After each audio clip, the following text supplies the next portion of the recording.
와우! 복싱에서도 3체급 재패쯤 되면 국민 영예상과 같은 정부로부터 훈장이 수여되는 입장이지만 혁명으로 시끄러운 조국 니카라과를 벌인 알렉시스 아르게우는 그런 영예하고는 인연이 없다. 그렇지만 그는 세계의 복싱팬의 우상이라고 하는 눈에 보이지 않는 영광을 한 몸에 받을 수 있는 몸이다. 때는 1981년 10월 3일, 장소는 미국 뉴저지주 어틀랜틱 시티에 있는 베리즈 파크 플레이스 카지노 앤 호텔.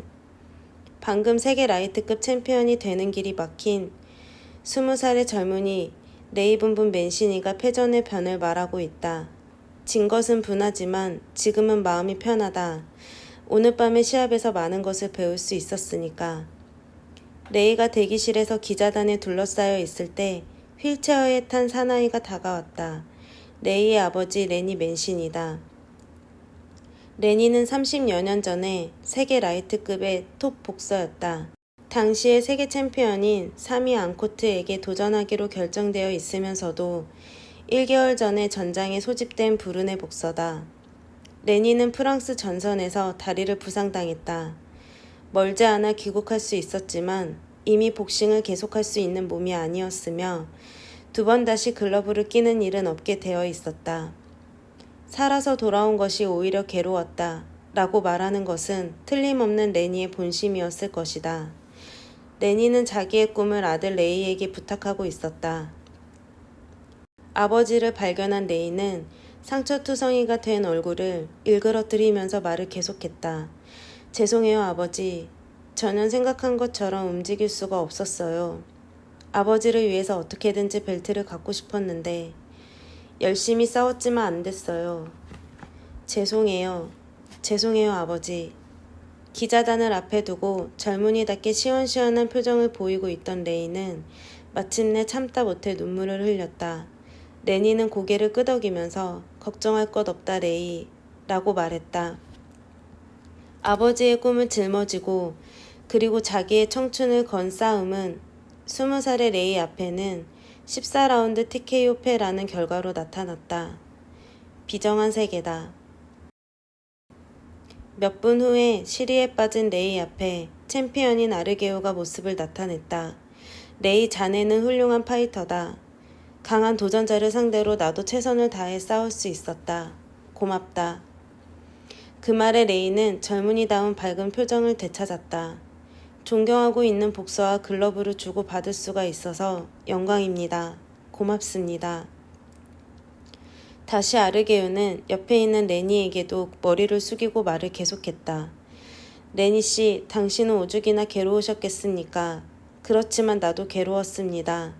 당신의 불운한 과거를 알고 있으면서도 당신의 아들을 KO시키지 않으면 안 되었으니까요. 용서해 주십시오. 이것이 나의 직업입니다. 알고 있다네, 알렉시스. 신사와 신사가 대화를 나누고 있을 때 레이는 이미 내일에 대해서 생각하고 있었다. 이것으로 나의 스토리는 끝난 것이 아니다. 아버지에게는 미안했지만 오늘 밤은 좋은 경험이 되었다. 내일부터 다시 분발해야지 하고. 때는 거슬러 올라가서 1974년 2월 16일 파나마시. 당시의 WBA 패더급 챔피언인 에르네스토 마르셀은 21살의 팔팔한 도전자 알렉시스 아르게오를 맞아 고전하고 있었다. 장신이고 리치가 긴 아르게오는 레프트 잽과 라이트 스트레이트로 육박해 왔으나 마르셀의 테크닉의 결정타를 놓쳤다. 반대로 아르게오는 변한 자세로 움직이는 마르셀의 정확한 블로우를 맞아 근소한 차로 판정패했다. 이길 수 있다고 생각하고 있었는데 그렇게 만만한 것이 아니었다. 복싱의 냉엄함을 안 것 같은 기분이 든다. 캐리어 부족이었다. 내일부터 다시 시작해야지. 21살의 패자는 기가 죽지 않고 기자의 인터뷰에 대답했다. 그러고 있는데 타이틀을 지킨 마르셀이 찾아와서 말했다. 자네는 훌륭한 파이터다. 언젠가 틀림없이 챔피언이 될 것이다. 마르셀이 예언한 대로 아르게오는 세계 챔피언이 되었다. 패더급, 주니어 라이트급, 그리고 라이트급에서 바야흐로 슈퍼스타의 자리를 굳힌 권웅은 8년이란 세월이 흘렀는데도 마르셀의 말을 잊지 않고 있었다. 아르게오는 8년 동안 보물처럼 간직해온 마르셀의 말을 지금 싸움에 진 레이 맨시니에게 프레젠트했던 것이다. 알렉시스 아르게오, 그는 신사다. 아르게오는 1952년 4월 19일에 니카라과의 수도 마나가이에서 태어났다. 6 형제와 2 자매가 있었다고 하면 우선 유복한 가정을 상상하기란 어렵다. 사실 아르게오의 가정은 가난했던 것 같다. 더욱이 살고 있었던 곳도 수도 마나가이의 위협지역으로 지정되고 있을 정도라고 하며 아르게오 일가가 배가 고팠던 것은 틀림없다. 14살 때 아르게오는 아버지로부터 이 이상 너를 학교에 보낼 여유가 없다. 학교를 그만두고 일을 해주지 않겠느냐? 라는 말을 듣고 학교를 그만두었다. 가족을 위해 일하지 않으면 안 되었기 때문에. 일한다고 해보았자 가난한 지역이기 때문에 그리 간단하게 일자리를 구할 수 있는 것도 아니었다. 아르게오는 빈둥빈둥 놀고 있었던 모양이다. 당연히 필요에 따라 거리에서 싸움도 했다. 그런 아르게오에게 복싱을 권한 것은 라톤 모이카였다. 모이카는 플라이급 복서였다. 당시의 세계 플라이급 챔피언인 차차이 치오노이에게 논타이트전에서 이긴 일도 있었다. 그 모이카는 아르게요의 큰 누님의 남편이었던 것이다. 모이카는 맨손으로 싸우는데 몰두하고 있는 아르게요를 자기가 다니고 있는 복싱 짐으로 끌고 갔다. 그것이 복서 아르게요의 스타트다. 나는 내 자신을 바꾸고 싶었다. 뭔가 열중할 수 있는 것을 갖고 싶었던 것인지도 모른다. 룰이 있는 복싱은 싸움보다도 훨씬 재미있는 것으로 느껴졌다. 물론 트레이닝은 고되었으며 매우 괴로웠다. 그렇기 때문에 챔피언이 되지 않으면 안 되겠다고 생각하게 되었던 것이다. 뭔가 터무니없는 일을 하자. 그런 야심이 있었다. 고 아르게요는 말한다. 1968년 11월 18일에 아르게요는 16살로 프로에 데뷔했다. 4전째의 판정패를 당하기는 했지만 그 이후에는 순조롭게 이겨나갔으며 야심을 성취시킬 날이 그리 멀지 않다고 느끼게 되었다. 데뷔한 지 5년째인 1972년 아르게요는 6월에 호르에 레이스와 대전했다. 순조롭게 나가면 아르게요의 승리라고 생각되었던 이 시합에서 아르게요는 2라운드에서 왼손을 다치고 말았다.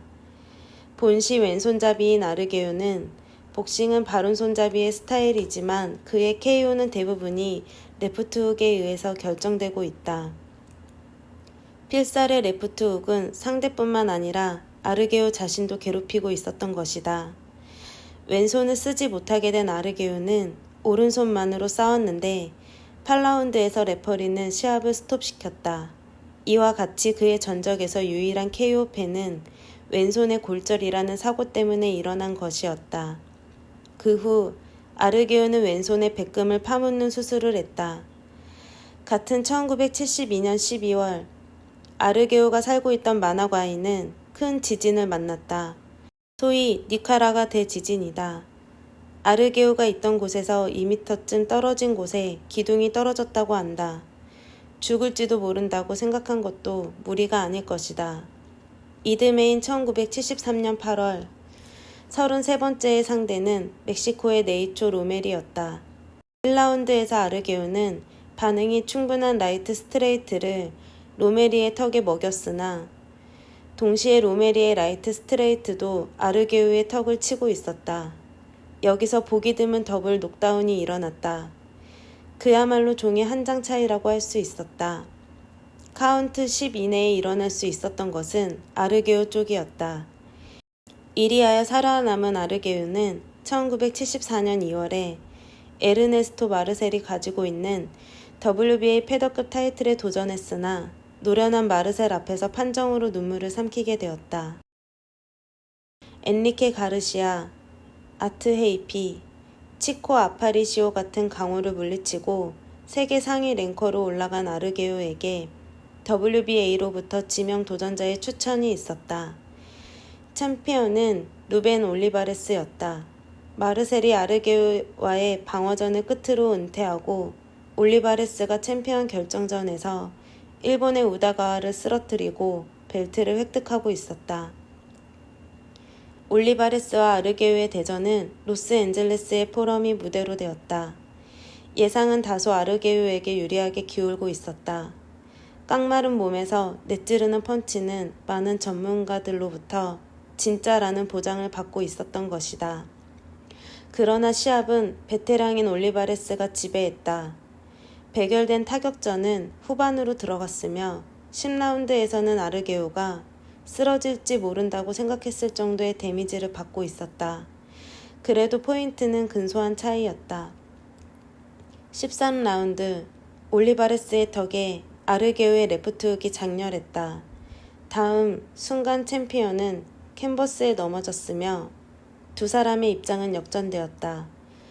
필사적으로 일어난 올리바레스는 미친 듯한 반격을 시도했지만 아르게우는 단단히 노린 라이트 어퍼를 올리바레스의 턱에 터뜨렸다. 드라마틱한 왕자 교대였다. 마르셀이 피부로 느꼈던 아르게우의 강펀치는 불과 9개월 후에 실증된 셈이다. 레오날도 에르난데스, 리고베르토 리아스코의 도전을 일축한 아르게우는 로열 고바야시와 대전하기 위해 일본으로 갔다. 1975년 가을이었다. 18연승 16KO승의 강펀치의 소유자 고바야시에게 일본 팬들은 많은 기대를 걸었지만 아르게우는 쉽게 타이틀을 지켰다. 나는 죽는 게 아닐까 하고 생각했다. 한마디가 이 시합의 전부라고 해도 좋을 것이다. 1976년 2월에 아르게우는 이혼 문제 등으로 동요되었기 때문인지 호세 토레스와의 논타이틀전에서는 하마터면 질 뻔했었다. 10라운드에는 링 생활에서 두 번째의 다운을 당했었다. 5개월 후에 호세의 동생인 살바도르 토레스와의 타이틀전을 끝으로 아르게우는 패더급 타이틀을 반납하고 은퇴를 발표했다. 학교에 가서 공부를 하고 싶다는 것이 이유였다. 그렇지만 땀 냄새를 잊을 수 없었던지 반년 후에 주니어 라이트급으로 컴백했다. 아르게우의 컴백과 전후에서 조국 니카라과는 정변이 일어나고 있었다. 소모사 대통령이 실각하고 니카라과로부터 프로스포츠가 추방되었다. 프로복싱도 예외가 아니었으며 아르게우는 복싱을 계속하기 위해 고향 땅을 버렸다. 1978년 1월에 아르게우는 알프레도 에스칼레라의 WBC 주니어 라이트급 타이틀을 공략하여 두 체급 재패에 성공했다. 2라운드에서 레프트 훅으로 다운을 뺏은 아르게우는 완벽한 복싱으로 에스칼레라의 강타를 봉쇄했다. 4월에는 레이탐을 마구 두들겼으며 6월에는 디에고 알카라를 115초 만에 실신시켰다. 26살 새 체급 재패로 눈을 돌리기 시작한 아르게우는 이 무렵이 가장 강했던 것 같다. 그렇지만 그해 7월에 복병 빌로마 페르난데스와 논타이틀전에 판정패라는 실수를 저질렀다. 철저한 아웃복싱 앞에서 푸덕이 빠르지 못한 아르게우는 근소한 차로 판정패했다. 이후는 순조롭게 방어를 거듭했으며 1980년 4월에 전 WBC 주니어 라이트급 챔피언인 롤란도 나바레테를 물리친 다음 라이트급으로 전향했다.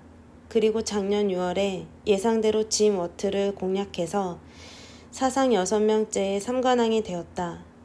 현재 아르게우는 미국 플로리다주 마이애미의 코럴 게이블의 세 번째 부인과 함께 살고 있다. 링 위에서의 영광과는 반대인 조국을 버린 사나이는 의외로 조그만 집에서 행복하게 살고 있는 것 같다. 그런데 링에서 내려온 아르게우는 한 사람의 경건한 가톨릭 신자로 돌아간다. 그리고 버린 조국에 대해서 이렇게 말한다. 나는 민주주의를 원한다. 지금도 조국 니카라과는 좋아하지만 이제 두 번 다시 돌아가고 싶다고는 생각하지 않는다. 이대로 미국 영주권을 얻어서 마이애미에서 살고 싶다. 라파엘 리몬과 싸웠을 때는 니카라과 국기를 링 위에서 흔들었지만 이제는 그런 일도 없을 것이다.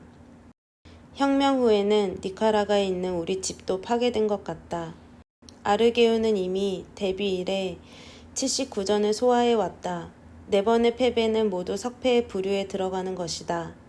그리고 승리의 80%는 KO에 의해서 장식되고 있다. 거의 완벽한 기록이라고 해도 좋을 것이다. 게다가 복싱을 통해서 얻은 친구의 수도 많다. 복싱 덕분에 많은 친구를 만들 수가 있었다. 슈거레이 레오나드도 그렇고 토미 헌즈도 그렇다. 그런 아르게오지만 로베르토 듀란과는 마음이 맞지 않는다. 맞지 않는다기보다도 적대시하는 라이벌인 것 같다.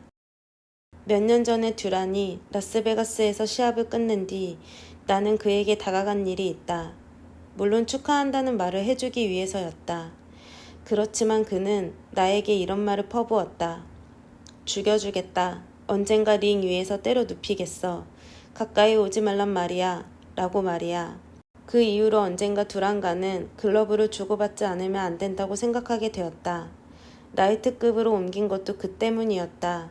그렇지만 그가 급을 올렸기 때문에 실현되지 않고 있다. 유감이다. 듀란은 아르게오의 존재를 용서할 수 없으며 아르게오 역시 듀란을 용서할 수 없었는지도 모른다. 강자는 강자를 안다고나 할까? 지금 아르게오의 시선은 사상 최초의 사관왕으로 돌려지고 있다. 5월 22일에는 앤디 게니건을 KO로 이기고 여름에는 살바도르 산체스와의 일전도 거의 결정되고 있다. 그 시합도 순조롭게 나가면 아르게오의 승리는 부동이라고 할 수 있다.